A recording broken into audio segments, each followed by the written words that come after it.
what we look at is the symptoms of depression or anxiety or high stress, and think about the ways in which students can integrate more physical activity in their days. And so if you feel like a lack of motivation or no interest in doing activities, usually there's lulls and periods during the day where some of those thoughts and emotions are lower than other times in the day. And so using the moments when you just feel a little bit less interest or more interested and a little bit more motivated to get up and even just move around or roll around in your own environment is important. Those small first initial movements are critical, and then seeing how you feel, so reflecting on how that movement makes you feel, and usually it's that positive emotion that then comes from that movement that then allows you to feel like you want to continue to move. And so it's really small bouts, small actions that you can take.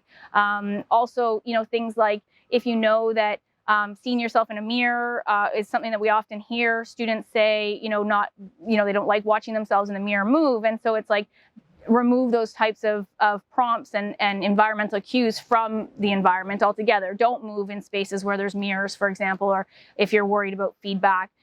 So it's sort of like these environments where you're setting yourself up for success and knowing yourself. And so, we can really work with students to see what are the environments in which they're most conducive to movement and follow, know yourself. And so being self-reflective, knowing that in times where you feel a little bit better, get up and move during those times, use those times for good, and that will sort of cycle or spiral into more and more feelings of positive, emotions and motivation. So, a lot of the work that we do also focuses on body image and feelings of, self-conscious emotions tied to not only movement context, but the body in general.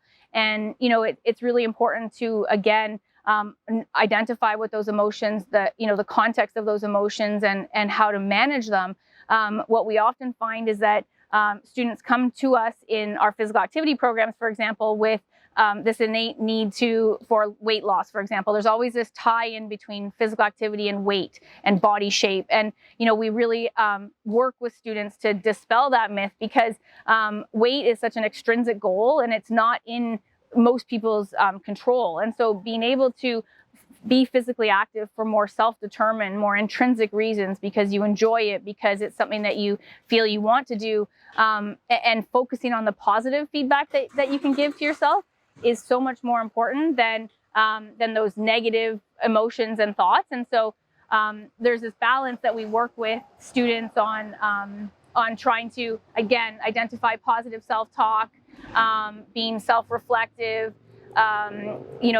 practicing self-compassion. So, really in environments in which you can be kind to yourself are important. Posting affirmations around your environment, around your dorm room or around your house that tell you that you're doing well, and having, again, those positive expectations of yourself are all really important to those, not only the positive feelings, but also reducing those negative emotions that are tied to physical activity in the body. And I would still, challenge anyone to tell me that there's not a single movement-based activity that they don't enjoy.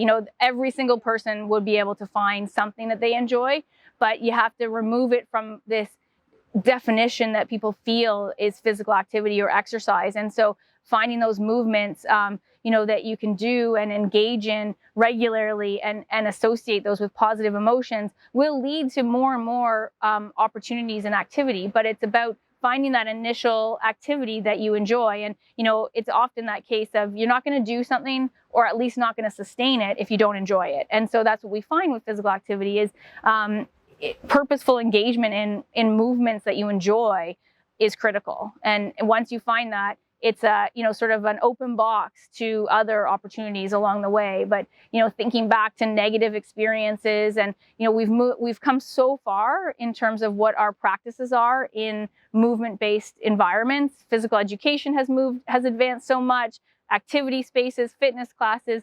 And so, there's so many opportunities for people to find what they enjoy. And it's, even if it's in your dorm room, standing up 10 times an hour, or rolling across the room 5 times more than you did the last time. It's those small steps or small movements that are important. And I often joke that it's now more than ever a good time to track your activity and your movement, because knowing where you're at every day gives you a small step or a small goal to lead towards for further days. And so giving yourself positive feedback, having little bonuses or little things that you want to achieve at the end of a week or at the end of a day are really important for mental health in particular.